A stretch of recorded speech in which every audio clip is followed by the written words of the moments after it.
Mari kita membaca dari Yohanes 6, ayat yang tadi kita sudah baca bersama-sama, yaitu Yohanes pasal yang ke-6. Kita membaca kembali ayat-ayat yang tadi kita baca bersama-sama. Ayat yang ke-47 sampai ayat yang ke-51. Yohanes pasal yang ke-6, ayat yang ke-47 sampai 51. Saya akan bacakan bagi kita semua. Aku berkata kepadamu, sesungguhnya barang siapa percaya, ia mempunyai hidup yang kekal. Akulah roti hidup. Nenek moyangmu telah makan mana di padang gurun dan mereka telah mati. Inilah roti yang turun dari sorga. Barang siapa makan daripadanya, ia tidak akan mati. Akulah roti hidup yang telah turun dari sorga. Jikalau seorang makan dari roti ini, ia akan hidup selama-lamanya. Dan roti yang kuberikan itu ialah dagingku yang akan kuberikan untuk hidup dunia. Saudara, mari kita sekali lagi berdoa. Ya Bapa di surga, kami bersyukur karena kami boleh mengenal Kristus Sang Juru Selamat. Dan saat ini kami ingin mengenal Engkau dengan lebih berlimpah lagi. Pimpinlah hamba-Mu ini dan pakai dia untuk menyatakan firman kepada setiap kami. Kami rindu dibekali dengan iman yang kokoh di dalam Kristus, sehingga kami tidak mungkin tergoyahkan oleh apapun. Kami rindu mengenal Kristus dengan cara yang benar, sehingga kami tidak lagi dipikat oleh dunia dan dosanya. Kami mohon supaya kami mengenal Kristus, sehingga kami dengan tekun dan setia menjalankan hidup sesuai dengan kehendak Tuhan. Ya Tuhan, pakailah hamba-Mu ini, walau dia lemah dan tidak layak. Kiranya Tuhan layakkan dia menyatakan firman kepada kami. Kami bersyukur sebab Tuhan adalah pemberi hidup bagi kami, dan Tuhanlah yang menyatakan diri bagi kami yang sudah dihidupkan oleh Roh-Mu yang kudus. Kiranya Tuhan tolong kami menikmati kebenaran firman yang mengubahkan hidup, sehingga hidup kami terus-menerus diubahkan seturut dengan kehendak Tuhan. Di dalam nama Tuhan Yesus kami berdoa. Amin. Saudara sekalian, bagian ini adalah bagian yang sangat erat kaitan dengan kitab Keluaran. Ketika orang-orang di Israel masuk ke padang gurun, mereka kelaparan karena tidak ada makan. Lalu Tuhan kirim burung puyuh terbang rendah untuk mereka bisa tangkap dan dapatkan dagingnya. Setelah itu akan ada semacam sisik seperti salju di tanah. Lalu mereka ambil, mereka tumbuk dan mereka olah menjadi makanan. Nah, inilah roti yang turun dari sorga di dalam kitab Keluaran. Di dalam bahasa dari tulisan Ibrani disebut nama dari roti ini adalah mana. Nah, arti mana adalah apakah ini? Jadi orang Israel bingung, apa ini yang ada di padang gurun? Apa ini yang ada di atas pasir? Apa ini yang penuhi perkemahan kami di tanah? Lalu waktu mereka bilang, apa ini? Itu adalah mana. Jadi mana artinya apa ini? Nah, ini jadi pertanyaan dan jawaban yang membingungkan. Apa ini? Mana. Artinya apa ini? Apa ini? Ini jadi sesuatu yang membingungkan, tapi orang Israel dipelihara melalui makanan ini. Inilah makanan yang membuktikan kesetiaan Tuhan. Tuhan tidak perlu tanah yang subur untuk memelihara umat. Tuhan tidak perlu modal awal untuk memberikan kepada kita penghidupan kita. Saudara, biar kita percaya kepada Tuhan. Allah yang memelihara Israel di padang gurun selama 40 tahun juga adalah Allah yang memelihara umatnya saat ini. Sebab Tuhan tidak berubah. Saudara tidak mungkin tanya Tuhan, Tuhan, maukah Engkau pelihara kami? Dan Tuhan mengatakan, maaf, dulu saya sanggup pelihara karena masih muda. Sekarang saya sudah tua, sudah tidak bisa pelihara. Enggak mungkin. Maka kita bisa mengatakan, sama seperti Tuhan memunculkan roti dari padang gurun yang kering, demikian Tuhan bisa menghidupkan umatnya dan memberikan penghidupan lewat cara yang tidak bisa dipikirkan sebelumnya. Kenapa ya Tuhan mau topang kita? Kenapa Tuhan mau pelihara kita? Kenapa Tuhan mau jaga kita? Supaya kita berkonsentrasi menjalankan kemanusiaan kita, menjalankan panggilan, menjalankan fungsi hidup untuk mencintai Tuhan dan mencintai sesama. Mari belajar fokus melayani sesama, dan Tuhan akan cukupkan kehidupan saudara. Nah, inilah yang Tuhan mau Israel pelajari di padang gurun. Maka orang Israel percaya, pemberi roti bukan tanah subur. Pemberi gandum lalu jadi roti, bukan tanah yang berlimpah susu dan madunya. Di padang gurun pun Tuhan sanggup pelihara. Nah, itulah sebabnya mereka belajar mengenal Tuhan sebagai Allah pemberi hidup, Allah pemberi makan, Allah pemberi roti. Nah, sehingga Israel tahu, siapakah pemberi roti? Allah, Bapa kami di surga. Dialah pemberi roti bagi kami. Nah, maka saudara, ketika orang Israel melihat ada roti yang dari mana, dari seperti sisik, seperti kabut, seperti kapuk kapas, seperti salju, penuh di perkemahan, mereka sadar roti adalah dari Tuhan. Lalu Tuhan mengatakan, yang kumpulkan makanan ini harus kumpulkan untuk jatah 1 hari. Jangan kumpulkan lebih. Jadi mereka mulai kumpulkan jatah untuk 1 hari. Yang kumpulkan lebih, busuk kelebihannya. Yang kumpulkan pas, bisa menikmati pemeliharaan Tuhan untuk hari itu. Maka tidak ada yang kurang, tapi tidak boleh berlebih. Nah, inilah yang jadi dasar dari doa Bapa kami. Di dalam doa Bapa kami dikatakan, Bapa kami yang di surga, dikuduskanlah namamu, datanglah kerajaanmu, jadilah kehendakmu. Kemudian dilanjutkan dengan, berikanlah kami pada hari ini makanan kami yang secukupnya. Di dalam bahasa asli harusnya, berikanlah kami pada hari ini roti kami untuk hari ini. Give us today our daily bread. Berikan kepada kami roti jatah kami hari ini. Ini mengingatkan akan peristiwa di Keluaran. Jangan ambil lebih. Tuhan akan cukupkan untuk hari ini. Tuhan akan pelihara kamu besok. Saudara, mari belajar percaya Tuhan. Kalau saudara bergiat untuk melayani Tuhan, bergiat untuk hidup untuk Tuhan, bergiat untuk menjalankan tugas menjadi berkat bagi sesama, Tuhan tidak mungkin tidak pelihara saudara. Nah, apapun bentuk pelayanan saudara, entah saudara menjadi full time di gereja, atau saudara kerja di kantor, atau saudara punya bisnis, semua sama. Kerjakanlah untuk jadi berkat bagi orang lain, maka Tuhan akan pelihara engkau. Tuhan tidak akan lupakan engkau. Nah, maka orang Israel mengatakan, Allah kami adalah pemberi roti harian kami, roti yang cukup bagi kami untuk hari ini. Dan inilah sebabnya kita berdoa, berikanlah kami pada hari ini roti harian kami. Give us today our daily bread. Nah, sayang di dalam terjemahan Indonesia kata roti dirubah jadi makanan. Karena mungkin orang-orang Indonesia jarang makan roti, makannya nasi, sehingga masa tulis roti jadi nasi agak kurang tepat. Berikanlah kami pada hari ini nasi harian kami. Akhirnya diubah jadi makanan. Karena diubah jadi makanan, kita sulit melihat sense penyambung dengan kitab Keluaran. Maka kadang-kadang terjemahan itu berusaha untuk menjadi akrab, tapi kehilangan sense yang membuat kita menyambungkan doa Bapa kami dengan kisah di Keluaran. Nah, saudara, kalau kita terbiasa berdoa, Bapa kami yang di surga, berikanlah kami hari ini roti harian kami, maka saudara akan belajar bergantung pada Tuhan. Ada satu hari di mana Tuhan mengizinkan orang Israel ambil jatah 2 hari, yaitu hari Jumat. Waktu hari Jumat, Tuhan mengatakan kepada orang Israel, kumpulkanlah jatah untuk rumahmu untuk 2 hari. Yang punya anggota keluarga besar, boleh kumpulkan banyak, sesuai dengan kebutuhan anggota keluarga untuk 2 hari. Yang punya keluarga kecil jangan serakah, cukupkan dirimu untuk keluargamu. Lalu kamu ambil untuk jatah 2 hari. Kenapa ambil jatah 2 hari? Karena di hari Sabtu mananya libur.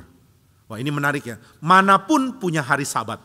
Jadi Tuhan mau mengatakan tanah pun bersabat. Gurun tidak keluarkan mana. Jadi kalau kamu cari mana di hari Sabat, nggak ada. Ini beda ya dengan kita di bulan puasa susah cari restoran yang buka kalau di tempat-tempat yang tertentu. Kalau dekat sini semua buka. Nah, ini tempat yang begitu banyak tempat makan. Nah, saudara sekalian, ini beda. Tuhan mau melatih orang Israel untuk percaya bahwa kerjamu di hari Jumat akan cukup juga untuk hari Sabtu. Mari kita pikirkan hal ini ya. Saudara mempunyai hari untuk beribadah kepada Tuhan, yaitu Minggu kalau dalam tradisi Kristen, karena kita memperingati kebangkitan Kristus yang bangkit di hari Minggu. Kita beribadah di hari Minggu. Haruskah kita juga penuhi hari Minggu dengan bekerja? Kadang terpaksa. Kalau saudara adalah seorang dokter, atau saudara adalah seorang yang bertugas di dalam hal darurat, saudara tidak mungkin abaikan bertugas meskipun itu hari Minggu. Tapi ada pekerjaan yang mungkin diliburkan untuk hari Minggu, maka mari liburkan. Kalau saudara bilang, wah kalau hari Minggu tidak kerja, kalau hari Minggu tidak buka toko, kalau hari Minggu tidak usaha, nanti rugi. Saudara rugi uang, tidak seberapa ketimbang rugi rohani. Biar kita punya hari beribadah kepada Tuhan. Lalu kalau saudara bilang, hari Minggu kalau tidak dapat untung bagaimana hidup? Peristiwa mana mengajarkan kepada kita. Yang mengumpulkan hari Jumat, hari Sabtu tetap akan cukup. Yang kerja dari Senin sampai Sabtu, hari Minggu biar ibadah, tetap akan cukup. Nah saudara, tapi ya di Indonesia hari Sabtu pun libur sih ya. Kenapa hari Minggu libur? Ibadahnya orang Kristen. Kenapa Sabtu libur? Tiru-tiru bule. Di Amerika Sabtu libur. Tapi Amerika Sabtu libur karena banyak orang Yahudi. Di Indonesia nggak ada orang Yahudi, sedikit sekali. Tapi ikut-ikut Sabtu libur.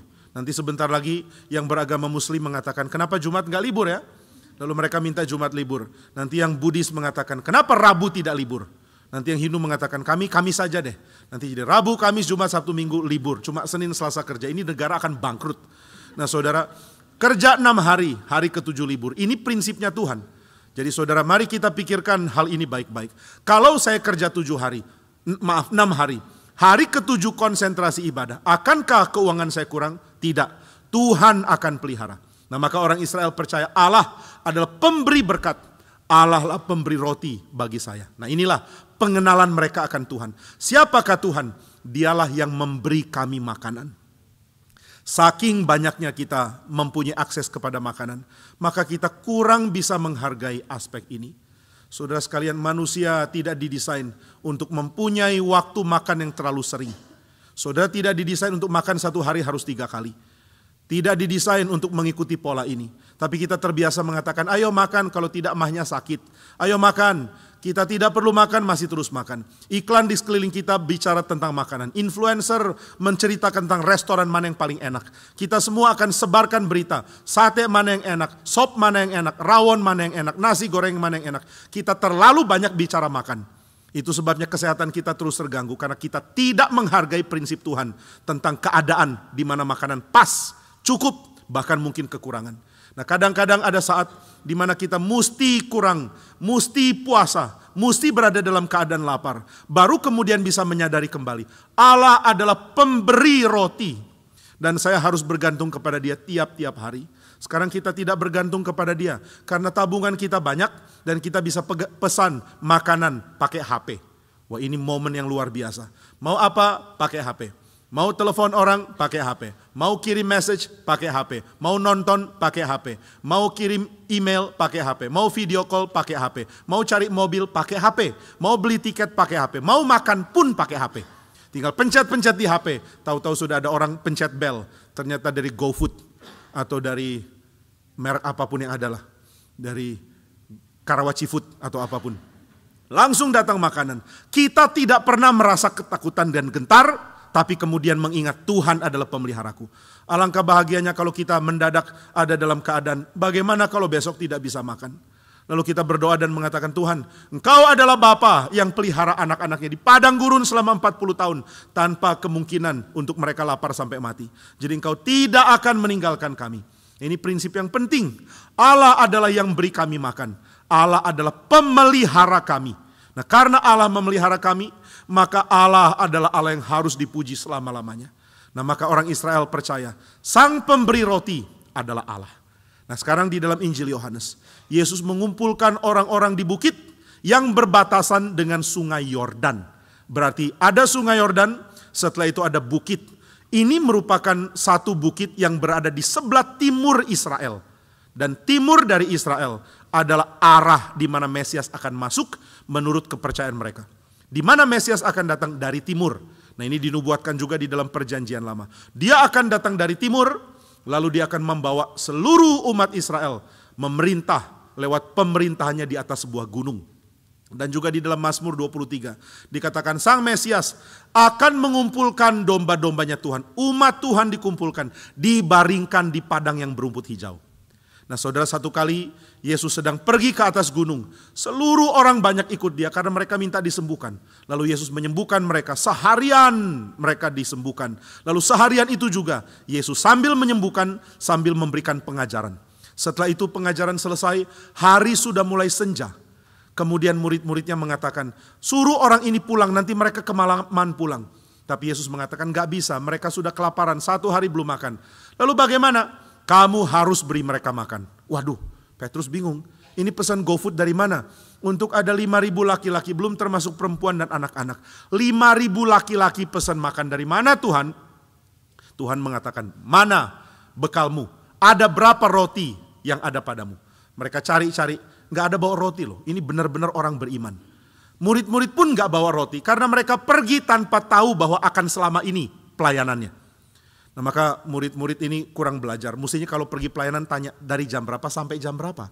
Tapi tanya pun Tuhan Yesus gak akan jawab. Mirip GRI. Mulai jam berapa? Jam 7. Selesai jam? Entahlah. Pokoknya kita mulai jam 7, akhirnya entahlah. Kebaktian sore jam berapa? Jam 5. Selesai kapan? Kadang setengah 7, kadang jam 7. Special case lebih. Mungkin jam setengah 8. Nah ini nggak tentu. Jadi Tuhan pergi, murid-murid pergi. Mereka pergi ke atas gunung untuk menyendiri. Lalu setelah itu mereka pikir langsung turun.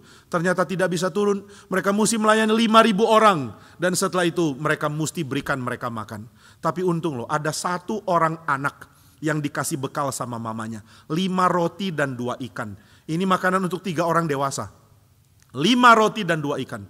Maka Yesus mengatakan, berapa makanan ada padamu?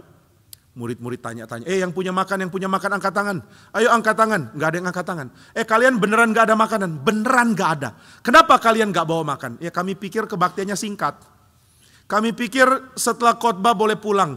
Ternyata setelah khotbah ada acara penyembuhan, ada ajaran tambahan, ada khotbah lagi. Akhirnya terus tunggu, sudah tidak sempat pulang. Jadi kami tidak siap makanan. Lalu ada seorang anak angkat tangan. Saya ada makanan. Wah, anak kecil. Anak kecil, kamu bawa makanan berapa? Ada 5 roti dan 2 ikan. 5 roti dan 2 ikan. Dimakan oleh 3 pria dewasa, sudah habis. Di sini ada 5.000 pria lapar. Mana bisa dikasih 5 roti dan 2 ikan? Tapi guru mengatakan, ada berapa roti padamu? Ya sudah kita bawa. Guru, ada 5 roti, ada 2 ikan. Tuhan Yesus memberkati. Lalu memecah-mecahkannya, kemudian membagikan. Nah saudara, di dalam bagian ini ada foreshadowing dari gereja. Gereja belum menjalankan liturginya pada zaman Yesus di Yohanes 6 ini. Tapi Yohanes 6 mencatat di dalam pengertian foreshadowing. Foreshadowing itu apa? Foreshadowing berarti mencerminkan apa yang akan terjadi belakangan. Apa sih yang terjadi belakangan? Yang terjadi belakangan adalah perjamuan kudus di dalam gereja Tuhan. Di dalam perjamuan kudus, pemimpin perjamuan mewakili Kristus memecahkan roti. Dan setelah itu membagi-bagikannya. Demikian di dalam Yohanes 6. Yesus memecahkan roti, mengucapkan berkat, lalu membagi-bagikannya. Ternyata ketika murid menerima dari Tuhan Yesus lalu bagikan. Kok nggak habis-habis? Nah ada film tentang Yesus yang menafsirkan ini dengan baik. Roti ditaruh di sebuah keranjang, ditutup kain. Lalu murid ambil, bagikan. Ambil lagi, bagikan. Wah ini udah 3 orang pasti habis. Mereka ambil lagi. Masih ada. Mereka bagikan, ambil lagi, masih ada, terus ada. Sampai 5.000 orang makan kenyang. Sudah 5.000 orang makan kenyang, masih sisa 12 keranjang. Seolah-olah Tuhan mengatakan, hari ini umat Israel makan kenyang. Dan ada 12 suku lagi dari bangsa kafir diundang oleh Tuhan untuk menikmati perjamuan. Wah semua orang heran. Yesus adalah Musa, ini yang mereka pikir. Yesus mirip Musa. Musa beri makan 2 juta orang di padang gurun. 600.000 laki-laki, belum termasuk perempuan dan anak-anak. 600.000 laki-laki diberi makan oleh Musa di padang gurun selama 40 tahun. Luar biasa Musa ini. Sekarang mereka melihat Kristus dan mereka mengatakan ini mirip Musa. Dia memberi makan 5.000 orang dengan 5 roti dan 2 ikan. Maka mereka mengatakan kalau mau bikin ada orang jadi raja, ini orang yang paling tepat. Ayo angkat dia jadi raja. Setelah mereka sepakat mau angkat jadi raja, ini lumayan loh, sudah ada 5.000 vote. 5.000 orang mau angkat dia jadi raja, sudah punya pasukan kecil, sudah bisa perang. 5.000 siap jadi raja. Nah ini sesuatu yang berani ya. Kalau ada orang mendeklarasikan, mari kita jadikan dia raja, berarti yang mendeklarasikan siap perang. Mana mungkin tentara Herodes, mana mungkin tentara Bait Suci akan diam. Kalau ada sekelompok orang, apalagi 5.000, mengatakan kami punya raja baru, mereka pasti akan dibasmi. Tapi mereka berani sekali. Mereka mengatakan kami mendeklarasikan engkau jadi raja kami. Engkaulah raja, kami mau angkat engkau. Wah Tuhan Yesus menghindar dari mereka. Sebelum mereka melakukan tindakan gila yang tidak seturut kehendak Tuhan. Menjadikan Yesus raja dengan cara dunia. Akhirnya perang. Nanti mereka ditangkap, dibunuh, dikucilkan atau diperangi dengan sampai habis. 5.000 orang mati oleh tentara Herodes, tentara Romawi, dan tentara Bait Suci. Apa gunanya? Maka Yesus menghindar dari mereka supaya mereka tidak melanjutkan tindakan bodoh. Mendeklarasikan Yesus sebagai raja dengan cara dunia. Yang angkat Yesus jadi raja itu Bapa di surga. Dan takhta pelantikannya ada di surga bukan di bumi. Maka Yesus tidak ikut mereka. Dia menyendiri ke atas gunung. Lalu dia tidak bertemu dengan siapapun. Kemudian dia suruh murid-murid, kamu berangkat duluan menyeberangi Danau Galilea. Kembali ke sebelah barat dari bangsa Israel, dari daerah tanah Israel. Murid-murid pergi lewat danau, kemudian Yesus ada di atas gunung menyendiri. Setelah itu Yesus melanjutkan perjalanan, tapi waktu dia melanjutkan perahunya sudah dibawa murid-murid. Jadi untuk dia seberang Danau Galilea sudah nggak ada perahu, tapi Yesus berjalan di atas air. Nah saudara, Yesus bukan cuma iseng jalan di atas air ya. Wah nggak ada perahu, ya sudahlah piak jalan di atas air. Lalu murid-murid bilang, hebat Tuhan, lu sih ambil perahunya. Nggak sisakan satu, bukannya. Tapi Yesus ingin memberikan klaim. Dia lebih dari Musa. Yang memberi makan roti orang Israel, yang memberi mana bagi mereka, itu bukan Musa tapi Tuhan. Musa sudah nggak berdaya kok. Waktu orang Israel mengatakan, kami lapar, kami tidak ada daging, kami tidak ada roti. Musa cuma bilang, Tuhan kasihanilah, kami tidak ada makanan. Tuhan mengatakan, saksikanlah penyertaanku. Aku akan memberikan engkau daging dan akan memberikan engkau roti. Jadi yang beri roti bukan Musa tapi Tuhan. Yesus sedang mengklaim kesetaraan dengan Allah. Siapa memberi roti? Allah. Siapa memberi roti bagi 5.000 orang? Yesus. Berarti Yesus setara dengan Allah. Selain dia memberi roti, dia juga mendamaikan. Dia menenangkan laut yang bergemuruh. Nah, ketika murid-murid ada di Danau Galilea, mereka mendayung dengan sulit, lalu ombak mulai besar. Mereka seperti kehilangan keberanian dan mereka mungkin akan mati. Ditenggelamkan oleh Danau Galilea yang penuh kejutan. Kadang-kadang danau itu mengamuk tanpa bisa diramal. Kadang-kadang begitu tenang. Nah saudara, ketika mereka sedang kesulitan, Yesus datang mendekati mereka dengan jalan di atas air. Semua murid kaget. Ini pasti hantu. Mereka teriak-teriak karena pikir itu hantu. Tapi Tuhan mengatakan, tenang, aku ini. Tenanglah. Petrus berani sekali. Mengatakan, kalau itu engkau, ya guru. Tuhan, kalau itu benar engkau, suruh aku jalan di atas air. Wah, Petrus itu selalu punya pikiran berani sekali. Yang lain belum ngomong, dia sudah ngomong duluan. Dan omongannya luar biasa berat. Begitu Petrus mengatakan, kalau engkau benar-benar Yesus, suruh saya jalan di atas air menjumpai engkau. Murid-murid lain bilang, gila lu, kok ngomong kayak gitu? Lalu Yesus mengatakan, mari ke sini, datanglah. Wah, suruh datang. Wah, saya kalau jadi Petrus saya pasti bingung ya, berani atau jangan. Tapi udah telanjur malu ya. Murid-murid sudah lihat, ayo lu yang minta, sekarang udah dipanggil, ayo berani dong. Maka Petrus jalan dan berhasil. Tapi begitu dia melangkah, dia lihat ombak makin besar, dia ketakutan. Dia pikir kestabilan dia itu tergantung air. Maka begitu air makin kacau, dia merasa kayak perahu mulai akan tenggelam. Tapi Yesus mengatakan, yang bikin kamu stabil itu saya. Saudara, ada seorang bernama Giotto, melukiskan mosaik yang sekarang ada di jalan keluar dari gereja Saint Peter's Basilica, Basilika Santo Petrus di Vatikan. Nah, kalau saudara mau keluar dari tempat itu gereja terbesar di dunia dengan pintu yang luar biasa besar. Saudara akan lihat ada lukisan di atas pintu keluar. Nah, itu lukisan dari Giotto dalam bentuk mosaik. Tempelan batu-batu warna-warni. Jadi lukisannya tidak pakai cat, tetapi pakai batu warna-warni. Ada mosaik mengenai Yesus dan 12 murid sedang ada dalam ombak besar. Yesus satu-satunya tokoh yang berdiri tegak. Semua yang lain miring, termasuk Petrus yang coba-coba jalan di atas air. Hanya Kristus yang tegak, lalu Kristus ambil tangan Petrus dan menguatkan dia. Maka saudara sekalian, Petrus menjadi sadar, ini bukan manusia biasa. Ini setara dengan Allah Israel di perjanjian lama. Setelah itu mereka sampai di seberang. Murid-murid semua sudah lebih dulu menyeberang. Mengatakan, guru, kok engkau datangnya belakangan? Kami mau jadikan engkau raja loh. Ayo ikut, mari kita lantik. Kami akan perang bagi engkau. Kalau engkau benar-benar Mesias, 1 dari kami akan kejar 1.000 orang Romawi. 1.000 dari kami akan kejar 10.000. Berarti 5.000 laki-laki akan kejar 50.000 orang Romawi. Waduh, kalau kita jadi Yesus langsung mengatakan, bagus. Akhirnya bisa jadi politikus. Akhirnya ada dukungan. Lalu saudara mungkin suruh orang-orang itu perang. Tapi Yesus tidak. Yesus mengatakan, kamu cari saya karena kamu sudah makan roti dan kenyang. Kamu tidak cari saya karena yang lain. Kamu cuma mau kenyang. Kamu cuma mau tentramkan diri. Kamu tidak mengerti apa yang dituntut oleh Mesias dari kamu. Wah, mereka mulai kecewa. Kami meninggikan kamu, kok kamu menghina kami? Kenapa kamu kritik kami? Yesus kritik mereka. Karena mereka tidak mencari Yesus. Mereka bukan cari Mesias, mereka cuma cari roti. Maka Yesus mengatakan, akulah roti yang turun dari surga. Akulah roti itu. Akulah roti hidup. Bukan roti yang kamu makan itu. Roti yang kamu makan bikin kamu kenyang. Setelah itu kamu lapar lagi. Dan kalau kamu makan roti itu terus, kamu tetap akan mati. Maka Yesus mengatakan kalimat yang sangat kontroversial. Nenek moyangmu makan mana di padang gurun. Dan mereka mati. Kok berani bicara begitu? Tahu tidak siapa yang berikan mana kepada nenek moyang kami? Itu Tuhan. Kalau Tuhan pemberi mana, kenapa kamu menghina dengan mengatakan orang Israel sudah makan mana, tetap mati? Tapi ini fakta. Orang Israel makan mana di padang gurun, toh mereka tetap mati. Jadi kalau mereka tetap mati, berarti mana di padang gurun tidak memberi hidup kekal. Apakah ini berarti Allah Bapa di surga gagal? Tidak. Karena Allah Bapa berniat mengirim roti yang berikut, yaitu Kristus sendiri.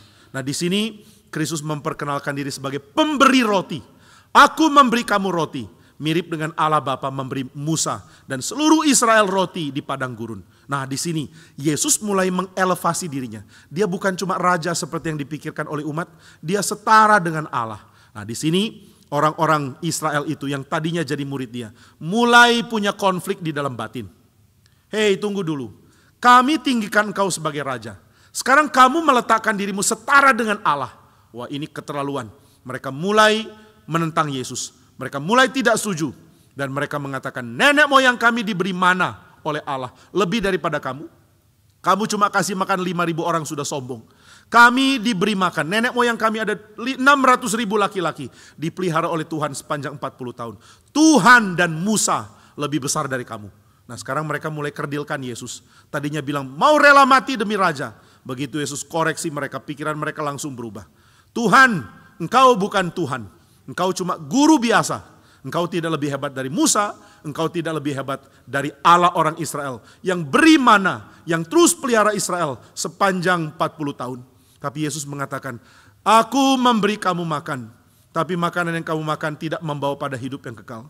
Lalu bagaimana supaya dapat hidup yang kekal? Hidup yang kekal adalah ketika engkau makan diri Tuhan sebagai roti. Nah, ini kalimat benar-benar membuat heran. Jadi engkau siapa? Setara dengan Allah? Iya. Tapi engkau juga setara dengan roti? Iya. Saudara, mereka tidak bisa menerima kontradiksi logis yang seperti ini. Siapakah engkau Tuhan? Aku setara dengan Allah yang pelihara Israel di padang gurun. Wah, jadi engkau yang ilahi? Siapakah engkau Tuhan? Akulah roti yang turun dari sorga.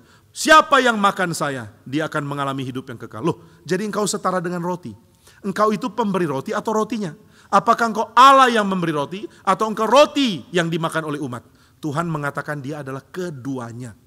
Dia adalah the giver of meal. Dia adalah pemberi makanan. Dia adalah the giver of bread. Dialah pemberi roti. Tapi sekaligus dialah the manna from heaven. Dialah roti yang turun dari sorga. Saudara, kalimat ini sulit dipahami. Karena Kristus memberikan semacam jarak yang begitu tinggi. Jarak yang begitu tinggi untuk melihat dan memahami dia. Ada semacam paradoks. Ada semacam dialektika yang sangat besar jaraknya. Siapakah Kristus? Dia adalah Allah. Dia setara dengan Allah. Siapakah Kristus? Dia adalah roti. Dia adalah yang menjadi korban untuk manusia. Nah, ini cara berpikir yang membuat kita harus menantang pola pikir kita yang lama.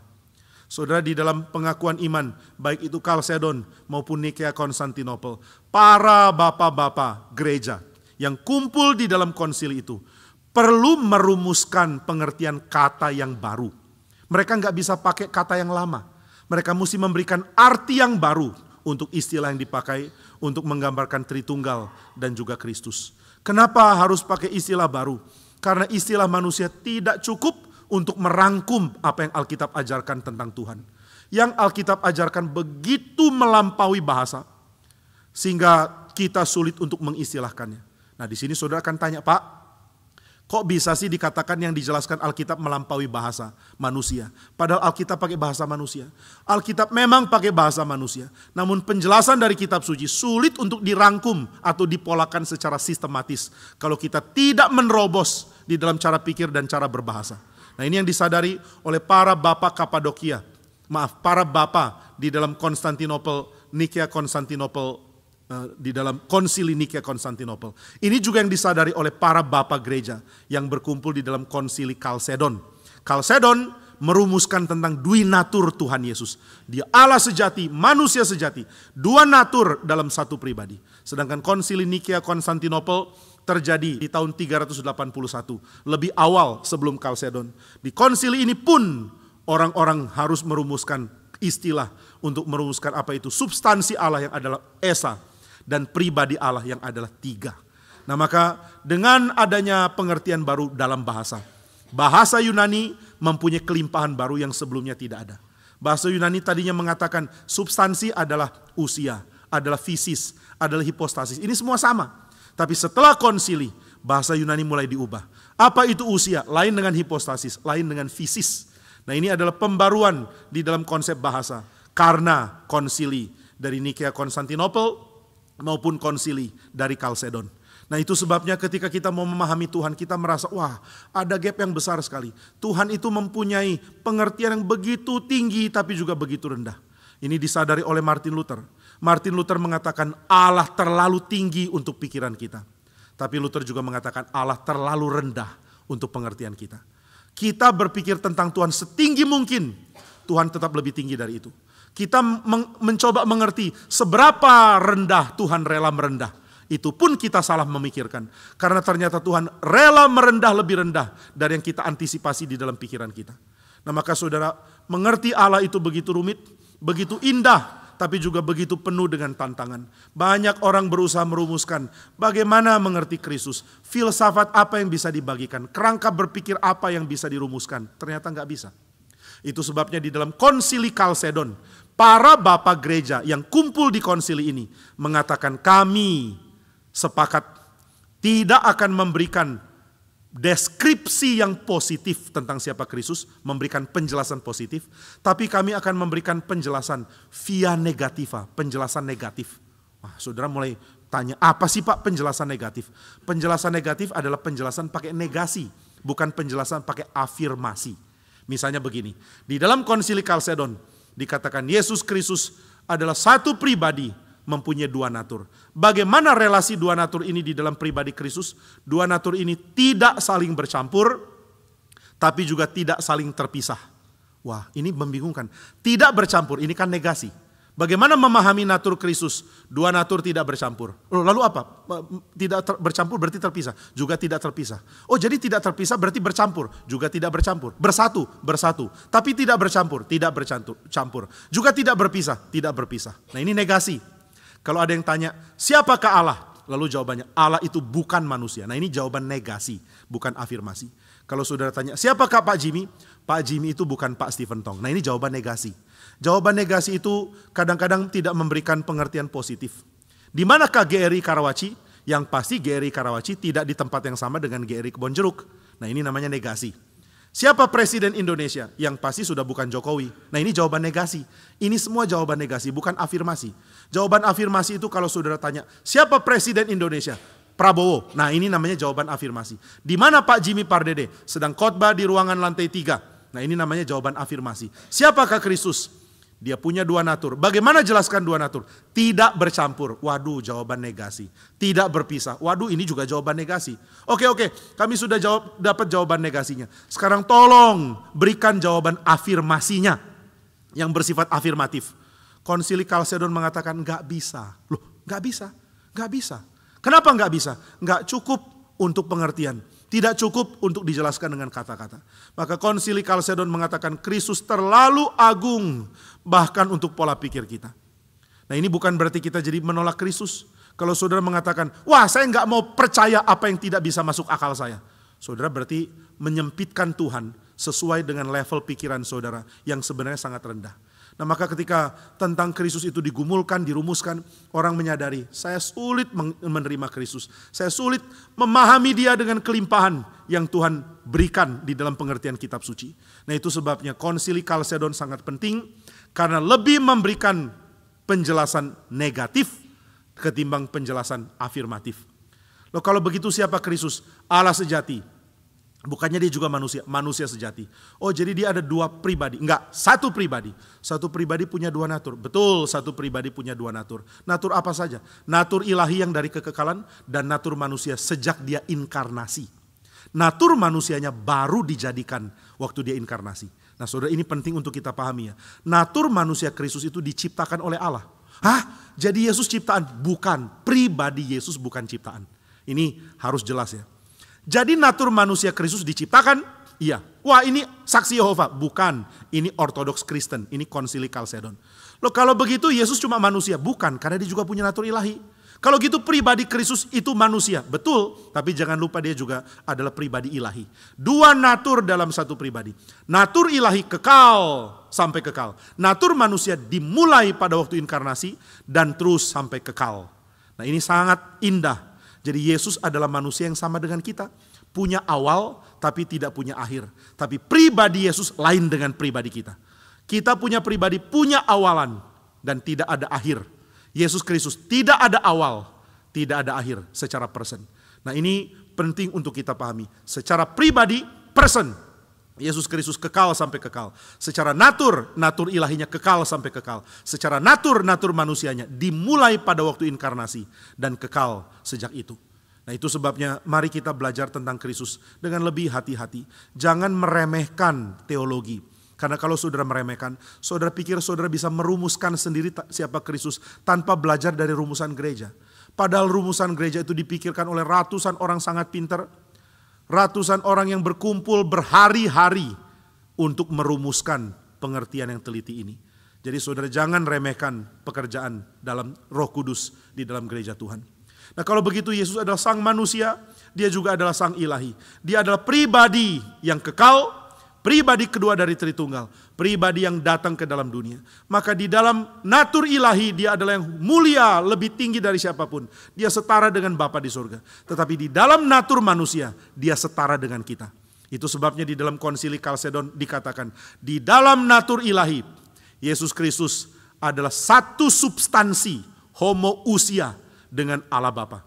Sedangkan di dalam natur manusia, Yesus Kristus adalah homoousia, satu natur, satu substansi dengan manusia. Nah, inilah yang menyebabkan Yesus menjadi pengantara antara Allah dan manusia di dalam diri Kristus. Nah, maka karena dia adalah Allah, kita sulit memahami berapa mulianya dia. Tapi perhatikan yang berikut, karena dia rela jadi manusia, kita pun sulit memahami seberapa rendah dia rela menjadi demi kita. Saudara, Kristus menjadi manusia dan dia rela merendah. Merendah sampai serendah-rendahnya. Itulah sebabnya dia mengatakan, aku adalah roti hidup. Roti yang harus engkau makan. Saudara, di dalam meja makan, roti adalah barang yang paling rendah dibandingkan dengan orang-orang yang makan. Adakah di antara saudara yang diajak makan, lalu setelah saudara duduk di meja makan bersama dengan orang yang mengajak, lalu orang itu menyediakan makanan. Orang ini mengatakan, mari kita hormati makanan, karena makanan adalah objek paling penting di meja ini. Lalu saudara disuruh tunduklah kepada makanan. Lalu saudara mengatakan, oke, kita tunduk mau doa ya. Bukan, kita hormati makanan. Loh, hormati? Kok makanan dihormati? Kita kumpul mau makan kan? Iya, tapi makanan lebih penting dari kita. Ada seperti itu? Enggak ada. Makanan tidak sepenting orang yang kumpul untuk makan. Makanan tumpah ya sudah, tapi orang tumpah itu bahaya. Saudara tumpahkan air, nggak apa-apa. Saudara jatuhkan orang, itu bahaya. Nah, jadi saudara akan menghargai manusia lebih dari makanan. Saudara akan hargai manusia lebih daripada menu yang terpampang di atas meja. Tapi saudara sekalian, ketika Kristus mengatakan inkarnasinya, menjelaskan inkarnasinya, dia mengatakan, aku adalah roti yang turun dari sorga. Aku rela menjadi makananmu. Aku rela dimatikan demi kamu. Aku rela menjadi yang rendah supaya engkau bisa ditinggikan. Ini adalah konsep yang sangat-sangat agung sekaligus kontroversial. Itu sebabnya orang-orang Yahudi mengatakan, kami menolak kalimat ini. Loh, kenapa kamu menolak? Karena kamu menyetarakan dirimu dengan Allah sang pemberi roti, tapi setelah itu kamu merendahkan dirimu seperti roti. Ini enggak benar. Kalau kamu punya sifat ilahi, jangan rendahkan diri. Kalau kamu bukan Allah, jangan tinggikan diri. Tapi Yesus berhak meninggikan diri karena dia Allah. Tapi dia juga ingin merendahkan diri, sebab dia ingin menjadi manusia yang menjadi hamba bagi kita. Nah, maka saudara, di sini Yesus memberikan metafora yang sangat mengerikan. Akulah roti yang turun dari surga. Tubuhku benar-benar adalah makanan. Dagingku benar-benar adalah makanan. Siapa yang tidak makan dagingku dan minum darahku, dia tidak akan selamat. Wah, ini kalimat sulit sekali. Masa kita jadi kanibal? Masa kita memakan tubuh Kristus? Tapi saudara sekalian, unsur perjamuan di sini masuk. Ini namanya pembacaan retrospektif ya, pembacaan mundur. Kita yang sudah mengerti konsep perjamuan di dalam gereja, kita membaca ulang konsep perjamuan dinyatakan di dalam Yohanes pasal yang ke-6 ini. Maka saudara, Yesus sedang setting di dalam perkataannya, sedang menjelaskan setting perjamuan kudus ketika dia memimpin makan bagi 5.000 orang. Nah, di sini ada satu keindahan yang besar sekali. Apa yang jadi pemeliharaan Tuhan, yaitu makanan, sekarang berubah menjadi sakramen untuk melambangkan Kristus. Saudara, ini sangat indah. Bayangkan ya, ketika Kristus memberikan dirinya dengan simbol, dia bisa memakai simbol apapun, tapi di dalam peristiwa ini, dia memberikan dirinya menjadi simbol bagi keselamatan, dan dia menggunakan roti untuk melambangkan dirinya. Siapakah Yesus? Dialah roti yang turun dari sorga. Kenapa dia turun dari sorga? Supaya kita memakan dia. Memakan, ini kalimat sangat kasar, sangat sulit. Kita tidak mengerti apa maksudnya. Yang dimaksudkan Yesus adalah siapa percaya kepadaku, dia akan satu dengan aku. Kalau kita bersatu, maka persatuan ini akan merugikan siapa? Saudara, setiap kali ada dua bagian disatukan, selalu akan ada korban di dalam penyatuan. Kalau saudara mau merge dua perusahaan, banyak sekali syarat-syarat yang diberlakukan. Karena salah satu mungkin akan rugi. Kalau ada perusahaan besar, caplok perusahaan lebih kecil. Perusahaan yang lebih kecil itu akan hilang identitas dan diserap di dalam perusahaan yang besar.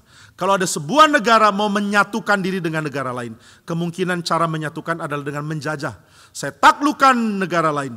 Saya masukkan mereka jadi milik saya. Dan saya jadikan mereka bagian dari kerajaan saya. Sudah jadi bagian dari kerajaan, sudah jadi bagian dari bangsa yang satu. Maka bangsa yang lain ini akan hancur dan diserap oleh bangsa yang lebih kuat. Nah saudara, kesatuan seperti ini sering terjadi. Dan Tuhan menawarkan kesatuan. Mari bersatu dengan aku. Lalu kita tanya, Tuhan, untuk saya bersatu dengan Engkau, apa yang harus saya alami ya? Apakah aku akan mengalami kehancuran? Apakah aku akan dirugikan? Apakah aku seperti negara kecil yang dicaplok oleh negara besar? Apakah aku seperti kelompok kecil yang dihancurkan oleh kelompok yang lebih besar? Tapi saudara sekalian, Tuhan Yesus memberikan metafora makan di sini. Bersatulah dengan aku. Siapa yang akan rugi? Aku yang akan rugi. Kalau engkau bersatu dengan aku, engkau seperti yang memakan dan aku seperti makanannya. Kesatuan kita akan memakan korban dan korban itu adalah diriku sendiri. Waduh, ini saudara sangat indah.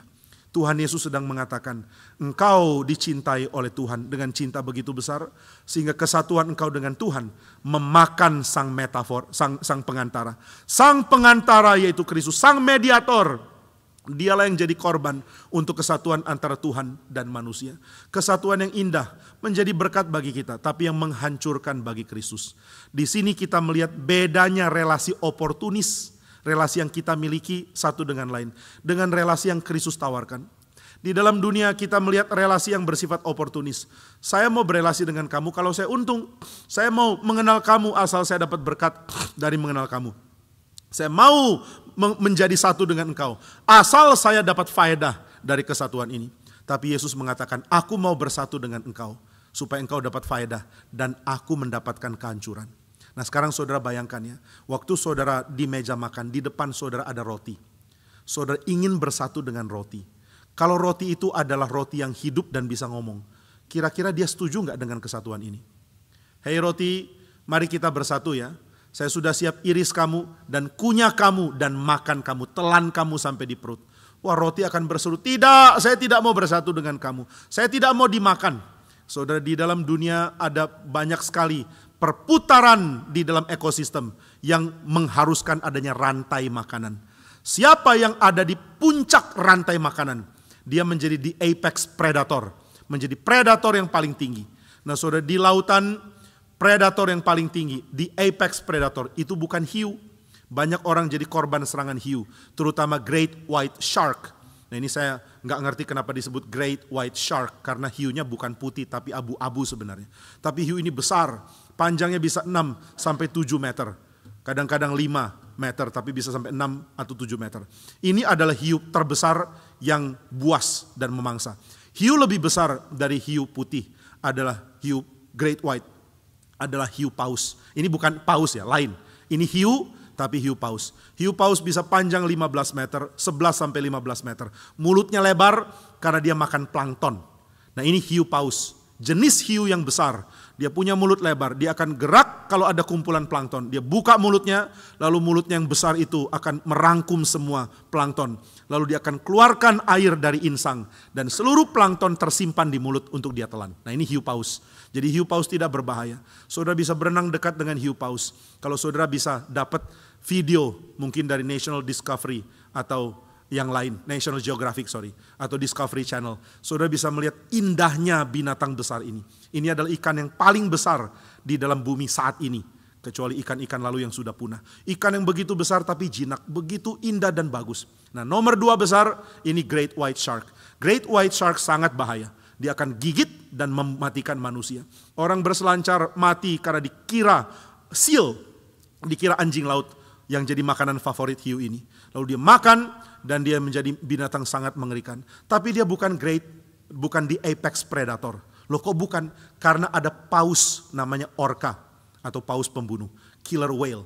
Ini panjang bisa 10 meter dan hobinya adalah makan liver dari great white shark. Jadi kalau ada hiu putih lagi berenang, semua orang takut, tapi begitu ada paus orca berenang, hiu putihnya yang takut, the great white shark.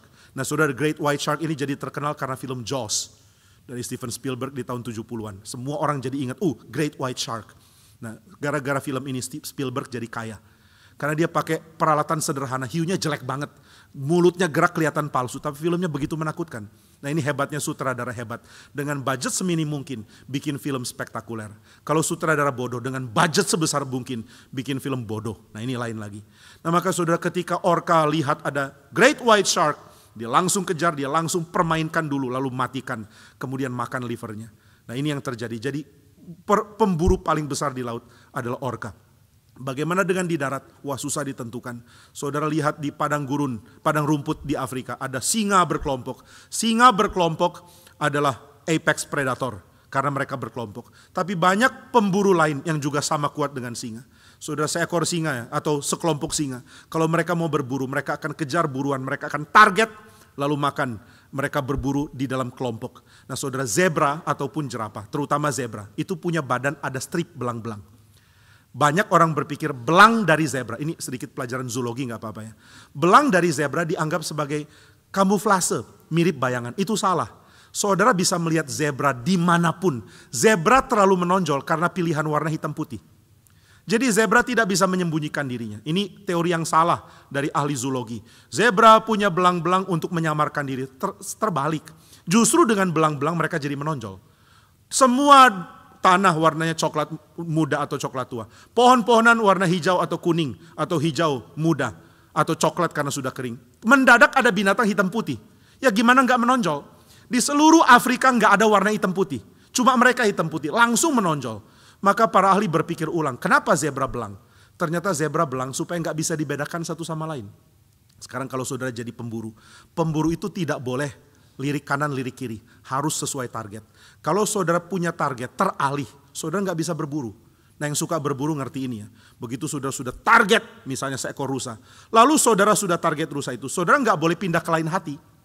Mendadak ada suara di kanan, cek, pindah lagi. Ada suara di kiri, pindah lagi. Nggak akan dapat buruan. Demikian juga singa. Kalau singa sudah target satu zebra, dia terus target zebra itu, lalu dia akan kejar dan makan. Nah bayangkan kalau zebra itu sudah ditarget, tiba-tiba datang teman yang sama-sama hitam putih lewat. Langsung singanya jadi bingung. Itu tadi yang kita target yang mana ya? Lewat satu zebra. Yang itu, enggak yang itu. Yang mana ya? Kok semua mirip? Nah ini kenapa zebra belang. Dan kenapa mereka berkelompok. Karena waktu mereka berkelompok, mereka saling lewat bikin singa bingung. Yang lu keker yang mana tadi? Udah lupa lu. Kayaknya yang kiri itu. Kita keker lagi. Oke keker. Lalu dia jalan lagi dihalang temannya. Yang mana sekarang? Udah lupa. Nah kalau pemburu begitu goyah seperti ini, begitu gampang ke kiri, gampang ke kanan, begitu pelin-pelan, begitu nggak bisa memutuskan, dia nggak bisa berburu. Nah itu sebabnya singa hanya bisa makan zebra yang terpisah dari kelompoknya. Kalau sudah terpisah di target, dan nggak mungkin ada binatang lain yang akan distrak, nggak ada zebra lain untuk distraksi. Nah itu sebabnya ada teori psikologi yang mengatakan manusia itu mirip zebra. Tidak mau menonjol, karena kalau menonjol akan ditarget. Kalau ada zebra luka, dia gampang ditarget. Karena meskipun dia belang-belang tapi dia pincang. Jalannya pincang langsung ketahuan. Nah singa akan target dia. Kalau ada zebra baru lahir, warnanya masih baru, masih ada darah. Ini gampang ditarget. Jadi saudara, kenapa orang tidak suka jadi kepala? Ini jadi dari dunia psikologi. Dari zoologi ke psikologi. Nanti ke teologi lagi lah, jangan khawatir. Kenapa manusia tidak suka menonjol? Karena manusia tidak mau ditarget. Nah jadi saudara jangan menolak kalau saudara harus jadi pemimpin. Jangan pikir jadi pemimpin itu adalah pekerjaan orang ambisius. Jadi pemimpin juga adalah pekerjaan orang yang rela berkorban. Kalau kita adakan kepanitiaan, ayo bikin panitia. Pengurus kita semua rendah hati. Jadi zebra semua. Enggak lah.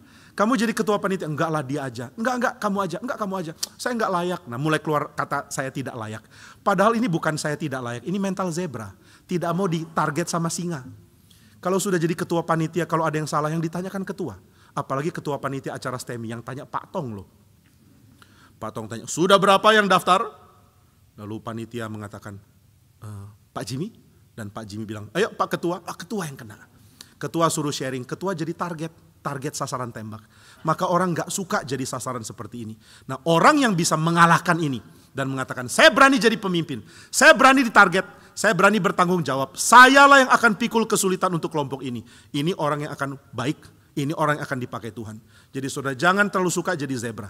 Oke, ini dari paus biru, hiu, kemudian zebra. Sekarang kita balik aja ke sini. Nah saudara sekalian, ketika orang melihat rantai makanan, maka orang akan sulit mau ada di dalam rantai makanan paling rendah. Di padang rumput Afrika, rantai makanan paling rendah apa? Bayi zebra yang baru lahir. Heran ya, zebra itu kalau baru lahir, begitu anaknya lahir jatuh, kemudian duduk sebentar, setelah itu belajar berdiri dan mulai lari dan loncat.